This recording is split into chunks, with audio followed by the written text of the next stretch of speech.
বহু যুগ পরে সবাই মিলে গেছিলাম দিদির বাড়িতে, গিয়ে এতটা আনন্দ করলাম। এক্স্যাক্টলি সবাই বলবো না, কারণ আমাদের পুচুটাই শুধু বাদ পড়ে গেছিলো, ওর সামনে এক্সাম, তাই আসতে পারেনি।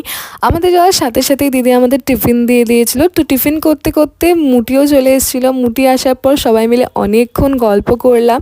দিদি তারপর রান্নাবান্না একটু ব্যস্ত হয়ে যায়, আমি আর মুটি দিদির রিসেপশনের গিফটসগুলো দেখছিলাম। তারপরে আমার কিছু ভিডিওস বানানোর ছিল, সেগুলো বানিয়ে নিয়ে সবাই মিলে চলে গেছিলাম লাঞ্চ করতে। লাঞ্চে কিন্তু সেদিন প্রচুর আইটেমস ছিল, তবে সেটা what I it in a day ভিডিওতে আসবে।